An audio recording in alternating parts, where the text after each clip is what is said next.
Hello friends, welcome back to our channel. இன்றைக்கி வந்து கவி வீட்டு சமையலில் நான் எங்கே வந்திருக்கேன் சென்னையிலனா கத்திப்பாரா பிரிட்ஜுக்கு கீழே வந்து லொக்கேட் ஆகிருக்க ஃபுட் ஸ்ட்ரீட்டுக்கு தான் வந்தோம். ஸோ நான், அக்கா, அண்ணா, ஹரி வந்திருந்தாப்புல ஊர்லேருந்து. ஸோ ஹரி எல்லோரும் வந்தோம். குழந்தைங்க செம்மையாக என்ஜாய் பண்ணாங்க. நாங்கள் நைட் வந்து 10 மணிக்கு வந்து வீட்டிலேருந்து கிளம்புனோம். நான் கூட ரெண்டுமே தூங்கிடுங்கன்னு நினச்சேன். பட் 2 பேரும் ஜாலியாக வந்து என்ஜாய் பண்ணிகிட்டு இருந்தாங்க. மகிழும் செம்மையாக என்ஜாய் பண்ணிகிட்டு இருந்தான். ஸோ கார் பார்க் பண்ணிவிட்டு உள்ளே நடந்து போனோம். நான் நம்பவே முடியலைங்க என்னால். நைட்டு ஒரு 11 மணி 12 மணிக்கு சென்னை எப்படி இருக்குன்னா ஜேன்னு இருக்குங்க. என்னமோ ஈவினிங் ஒரு 7 மணிக்கு வந்து உட்காந்து இது ஷாப்பிங் பண்ணுற மாதிரி வந்துட்டுருக்காங்க. அடல்ட்ஸ் மட்டும் இல்லை, குழந்தைங்கள நிறைய பேர், நான் தூக்கிட்டு போன மாதிரி நிறைய பேர் தூக்கிட்டு வந்தாங்க. ஸோ அங்கே வந்து கலா உற்சவம்னு சொல்லிட்டு ஒரு சைடில் வந்து இந்த ட்ரெஸ்ஸு, செப்பல்ஸு, அப்புறம் ஆர்னமெண்ட்ஸ்லாம் வந்து விற்றுட்டு இருந்தாங்க. இந்த செப்பல்ஸ்லாம் வந்துட்டு 850 950 சொல்லியிருந்தாங்க. ஆங்க்லெட் வச்சே வருது, இப்போ கொலுசு மாதிரியே வந்து ஷூஸ் வருது. ஸோ இந்த ஃப்ளிப்ஃப்ளாப்ஸ்லாம் வந்துட்டு 600 சொன்னாங்க. இந்த ஆக்ஸ்ஃபோர்ட் ஜுவல்லர்ஸ் எல்லாமே வந்து கொஞ்சம் காஸ்ட் அதிகமாக தான் சொன்னாங்க. நான் நோஸ்பின் கேட்டேன். நோஸ்பின் வந்துட்டு ஒன்று வந்து 50 ரூபா சொன்னாங்க. ஸோ நான் 2 எடுத்துக்கிறேன், எதாவது டிஸ்கவுண்ட் பண்ண முடியுமா கேட்டேன். டிஸ்கவுண்ட்ஸ்லாம் கிடையாது அப்படின்ட்டாங்க. ஸோ அதை வந்து கொஞ்ச நேரம் வேடிக்கை பார்த்துட்டு அடுத்த கடைக்கு போனோம். ஸோ நோஸ்பின்க்கு பக்கத்தில் என்ன இருக்குன்னா, இந்த கொண்டை போடுறதுக்கு வந்துட்டு இப்படி சொருவாங்க இல்லையா, முடி வந்து நிற்கிறதுக்கு, அதுவும் வச்சுருந்தாங்க. அதெல்லாம் 100 ருபீஸ் சொல்லியிருந்தாங்க. ஸோ ப்ராடக்ட் வைஸ் வந்து ரேட்டும் வந்து டிஃபர் ஆச்சு. இதை கொஞ்சம் நேரம் வந்து நல்லா பார்த்துட்டு இருந்தோம். நான் சொன்னேன் அக்காவுக்கு வந்து நோஸ்பின்ஸ் வந்து நல்லாயிருக்கும்.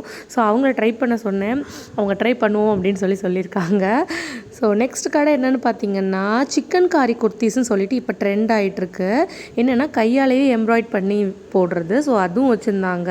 அப்புறம் கைத்தறி சேலை, ஹேண்ட்லூம் சாரீஸ் வச்சுருந்தாங்க. அப்புறம் வந்து கலம்காரியில் வந்து டாப்ஸ், நிறைய டாப்ஸ், ஹேண்ட் பிரிண்டட் டாப்ஸ் நிறைய வச்சுருந்தாங்க. இதெல்லாமே ரேட் வைஸ் வந்துட்டு 900 800 அந்த ரேஞ்சுக்கு தான் இருந்துச்சு. ஏன்னா வந்து அவங்க வந்து அங்கே ஸ்டால் போடுறதுக்கு சம் அமௌண்ட் வந்து கவர்மெண்ட்டுக்கு பே பண்ணியிருப்பாங்க. ஸோ அதெல்லாம் ஈக்குவல் பண்ணுற மாதிரி தான் அங்கே வந்து ரேட்ஸ் வந்து இருக்கும் கண்டிப்பாக. ஒரு அப்பர் மிடில் கிளாஸ்க்கு வந்துட்டு அவங்க வந்து ரீசனபிளான ரேட்டாக தெரியும். நிறைய பேர் பர்ச்சேஸ் பண்ணிகிட்டு இருந்தாங்க. அதுக்கப்புறம் இந்த ஒரு ஷாப் பார்த்தோம். இந்த ஷாப்பில் வந்துட்டு நானும் அக்காவும் வந்து அவுல் ரிங் வாங்கிக்கிட்டோம். ஈவில் ஐ அவுல் ரிங் இங்கே இருந்துச்சு. இது என்னென்னா நெகட்டிவ் வைப் வந்து நம்மக்கிட்ட வரதை வந்து ஸ்டாப் பண்ணும். ஸோ இதோட ரேட் வந்து அவங்க 120 சொன்னாங்க. நாங்கள் வந்து டிஸ்கவுண்ட் பண்ணி அப்படியே கொஞ்சம் அக்கா வந்து குறைச்சி பேசி 100 ருபீஸ்க்கு ஒரு ரிங் வந்து வாங்கியிருந்தோம். பட் இதுவே அதிகம் தான்.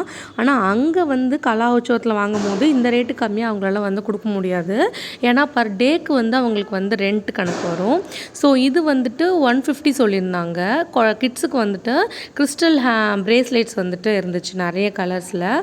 கேட்ச் கிளிப்ஸ் வந்து இப்போ பட்டர்ஃப்ளை கேட்ச் கிளிப்ஸ் வந்து நிறைய வந்து ட்ரெண்ட் ஆகிட்டுருக்கு. ஸோ அதுவும் வந்து நிறைய வச்சுருந்தாங்க. இந்த ஷாப்பிங் முடிச்சுட்டு அடுத்து ஃபுட் ஸ்ட்ரீட்டுக்கு போயாச்சு. நிறைய இருந்துச்சுங்க. நிறையனா வந்துட்டு இதில் ஆரம்பிச்சு KFC ஆரம்பிச்சு இங்கே வந்துட்டு பபிள் டீ வந்து நான் போயிட்டு ஃபுட் ஸ்ட்ரீட்டில் இன்னும் ஃபுட் ஸ்ட்ரீட் சாப்பிட்டேன் தெரியுமா, அது வரைக்கும் இருந்துச்சு. அதேமாரி ராயல் சாண்ட்விட்ஜு, ஒரு ஃபேமஸான பிரியாணி கடை, அந்த கடையும் அங்கே இருந்துச்சு. எனக்கு டக்குன்னு நேம் வந்து வரல. ஸோ இதெல்லாம் பார்த்துட்டு வந்து ஃபைனலாக வந்து நானும் அக்காவும் போனோம். அதுக்குள்ளே வந்து ஹரி அண்ணெல்லாம் போய் ஒரு இடத்துல ப்ளேஸ் ஆகிட்டாங்க. நாங்கள் தேடிட்டே போயிட்டுருந்தோம் அவங்கள. ஸோ பாருங்கள், இப்போ நான் வீடியோ எடுத்துகிட்டு இருக்கும்போது நைட்டு வந்து 11 மணி. ஸோ 11 மணிக்கு வந்து எவ்வளோ ரஷ்ஷாக இருக்குது. குழந்தைங்கள வச்சுட்டு எவ்வளோ பேர் வந்திருக்காங்கன்னு பாருங்கள். இப்போ இது வந்துட்டு நம்ம சவுத் இந்தியாவில் வளர்ந்துருந்தோன்னா நமக்கு வந்து ரொம்ப வந்து இது வந்து புதுசாக இருக்கும். இப்போ திருச்சியாக இருக்கட்டும், திருச்சி கூட விடுங்க, மாயவரம், திருவாரூர், கும்பகோணம் சைட்லலாம் 10 மணிக்கு வந்து ஊரே அமைதியாகிடும். ஸோ அடுத்து வந்துட்டு நம்ம வீட்டுக்கு போய் எல்லாம் தூங்கிடுவோம். இங்கே 10 மணிக்கு மேலே வந்து ஃபன் பண்ணுறதுக்கு, வைப் பண்ணுறதுக்குனே நிறைய பிளேசஸ் வச்சுருக்காங்க. இந்த ஹரி தூக்கிட்டு வரான் பாருங்கள். இவங்க 4 பேர் உட்காந்து இங்கே டீ குடிச்சிட்டு இருந்தாங்க. ஸோ நாங்கள் அடுத்து வந்து ஒரு கேக் ஷாப் போனோம்.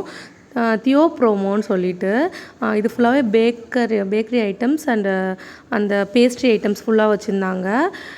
நம்ம வந்துட்டு மோஸ்ட்லி வந்து டிவியில் அண்ட் வந்து இன்டர்நேஷ்னல் ஃபுட் ஷோவில் பார்த்தா நிறைய பேஸ்ட்ரி ஐட்டம்ஸ் இருந்துச்சு. முக்கியமாக டார்ட்டு. ஸோ இங்கே வந்து லெமன் டார்ட்டு, அப்புறம் வந்துட்டு சாக்லேட் டார்ட்டு, அதுமாதிரி நிறைய டார்ட் வச்சுருந்தாங்க. அது போலவே வந்து சீஸ் கேக்ஸ் வந்து வச்சுருந்தாங்க கப் கேக்கில். நான் ஆல்ரெடி வந்து மயிலாடுதுறையில் வந்து சீஸ் கேக் சாப்பிட்ருக்கேன். எனக்கு அந்தளவுக்கு அது இம்ப்ரெஸ் பண்ணல. ஸோ இங்கே வந்து இது மாதிரி ப்ரொஃபஷ்னலாக ஒரு கடையில் வாங்கி சாப்பிட்டா எப்படி இருக்கும் அப்படின்னு ட்ரை பண்ணுறதுக்காக இங்கே ட்ரை பண்ணியிருந்தோம். ஆக்சுவலாக 3 கேக் வந்து நான் வாங்கியிருந்தேன். Chocolate and strawberry cake, chocolate and strawberry piece cake, அடுத்து வந்துட்டு அப்புறம் ஸ்ட்ராபெரி சீஸ் கப் கேக்கு, அப்புறம் வந்து லெமன் டார்ட்டு. எனக்கு வந்து இது 3த்துலேயும் வந்து ரொம்ப ஃபேவரட் இந்த லெமன் டார்ட்டு தான். இது ஆக்சுவலாக சீஸில் வந்து லெமன் வந்து ஆட் பண்ணி செஞ்சுருக்காங்க. உண்மையாக சொல்லணும், அவ்வளோ நல்லா இருந்துச்சு. எனக்கு இந்த 3த்தோடு ட்ரை பண்ணும்போது அவ்வளோ நல்லா இருந்துச்சு. ப்ரைஸ் வைஸ் பார்த்திங்கன்னா கொஞ்சம் அதிகமாக தான் இருந்துச்சு. ஒரு பீஸ் வந்து 120, 150 அந்த ரேஞ்சுக்கு தான் வந்து ஒரு பீஸ் கேக்குமே வந்துட்டு அவங்க ப்ரைஸ் பண்ணியிருந்தாங்க. அதுக்கப்புறம் வந்து நாங்கள் போனது வேஃபர் ஷாப்பு. ஸோ வேஃபர்ஸ் வந்துட்டு நான் ஒரு தடவை சாப்பிட்ருக்கேன். அதே மாதிரி வந்து எங்கள் ஊரில் சாப்பிட்ருக்கேன். அது வந்துட்டு அந்தளவுக்கு வந்து நல்லா இல்லை. பட் இங்கே வேஃபர்ஸ் வந்து ட்ரை பண்ணலான்னு சொல்லிவிட்டு நான் வந்து நாட்டி நியூட்டல்லான்னு ஒரு ஃப்ளேவர் வந்து நான் அக்கௌண்ட் ட்ரை பண்ணியிருந்தோம். சூப்பராக இருந்துச்சுங்க. எனக்கு வந்து இந்த எக் ஸ்மெல் வந்து ரொம்ப ஓவராக இருந்துச்சு இன்னொரு இடத்துல சாப்பிடும்போது. இங்கே அதெல்லாம் எதுவுமே இல்லை. இதோட ரேட் பார்த்திங்கன்னா வந்து 80 வந்துச்சு பர் வேஃபரோட ரேட்டு. ஸோ அங்கே முடிச்சு அடுத்து கேஎஃப்சி சிக்கன் போயாச்சு. கேஎஃப்சிலேருந்து வாங்கிட்டு வந்துட்டு அது வந்து வெட்னஸ்டேன்றதுனால அது ஒரு காம்போ வந்து வீக்லி வெட்னஸ்டே காம்போன்னு சொல்லிட்டு ஒன்று வந்து கேஎஃப்சியில் வந்து ப்ரொவைட் பண்ணுறாங்க. ஸோ அந்த காம்போ தான் வந்து அண்ணா வாங்கியிருந்தாங்க. இதில் வந்துட்டு 6 பீஸ் உள்ள பக்கெட் ஒன்று, அப்புறம் லெக்ஸு விங்ஸ் வச்ச ஒரு பக்கெட்டு ஒரு பாக்ஸ் ஒன்று, அப்புறம் ஒரு மூஸ் கேக் ஒன்று, அப்புறம் கொக்கோகோலா 2, இது அதோட 2 ஃப்ரைஸ், இது எல்லாமே கவர் ஆகி ஓவரால் ஒரு அமௌண்ட் வரும். நான் அமௌண்ட் எவ்வளோன்னு எனக்கு தெரியல. ஸோ அங்கே சாப்பிட்டுட்டு அடுத்து வந்து அப்படியே கிளம்பியாச்சு. ஆல்ரெடி நாங்கள் இதெல்லாம் சாப்பிட்டு முடிக்கவே மணி 12 ஆயிடுச்சு. அந்த டயத்துலேயும் எல்லாம் வந்துட்டு தான் இருந்தாங்க 12 மணிக்கும். இந்த ஷாப்லாம் எப்போ மூடுன்னு தெரில. ஆக்சுவலாக இந்த ஷாப் எல்லாமே வந்து கவர்மெண்ட் வந்து இந்த ஷாப்லாம் வந்து வைக்கிறதுக்கு வச்சு கொடுத்துருக்காங்க. அதில் வந்து கவர்மெண்ட்டுக்கு ரெண்ட் கொடுத்துட்டு இவ்வளோ வந்து இருந்துச்சு. ஸோ அங்கே உள்ள ஷாப்புக்கெலாம் பாய் சொல்லிட்டு நாங்கள் கிளம்பியாச்சு.